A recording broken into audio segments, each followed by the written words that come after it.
You hear these terms all the time, right? Carbon emissions, greenhouse gases, the Paris Agreement. But what does it all actually mean? Well, today on The Explainer, we're going to crack that code.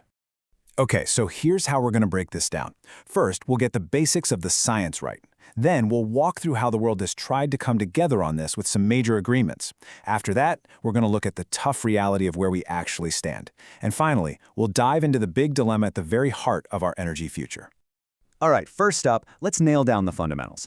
Because if you really want to get a handle on the climate debate, you've got to speak the language.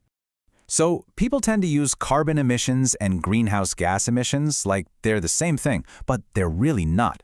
It's kind of like this. Think of greenhouse gases as the whole team, and carbon dioxide, or CO2, is the star player. It's just the biggest, most talked about piece of a much larger puzzle. And wow, this chart really drives that point home.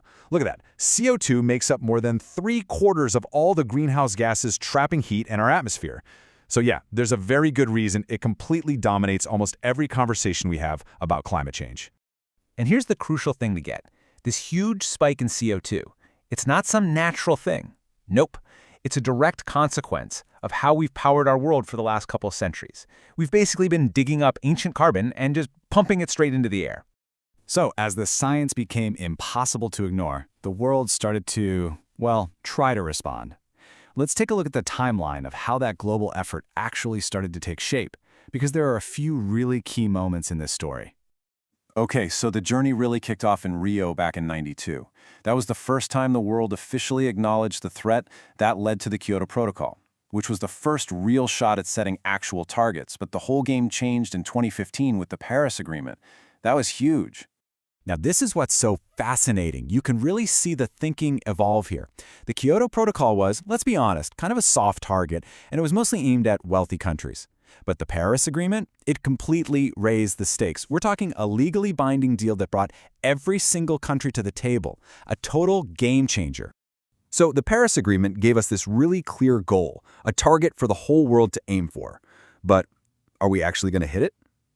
This is where the story gets a little dramatic. This right here, this is the number at the absolute heart of the Paris Agreement, 1.5 degrees Celsius. That's the goal, to limit global warming to 1.5 degrees above what it was before the Industrial Revolution.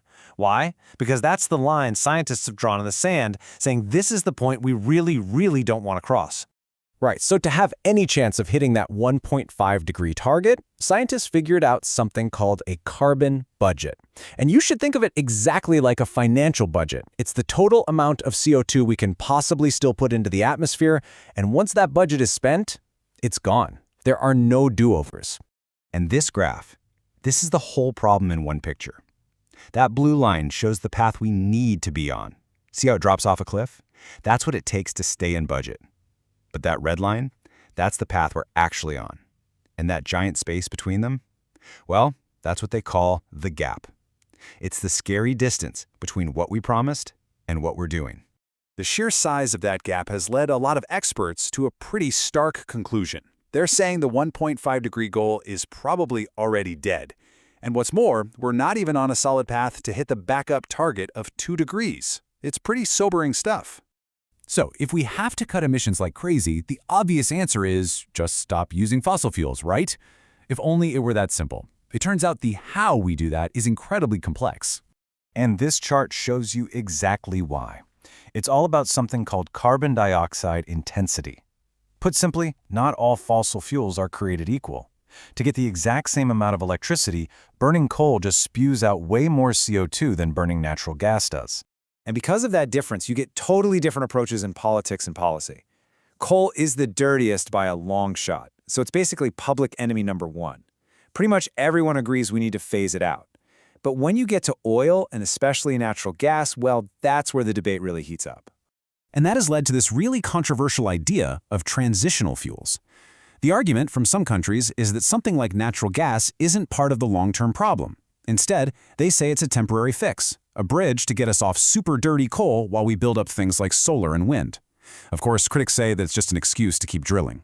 Which leaves us with this final massive question. When our global carbon budget is almost maxed out, can we really afford to call any fossil fuel transitional? Is it a bridge to a cleaner future, or is it just a detour we simply don't have time for? The answer to that is going to define everything.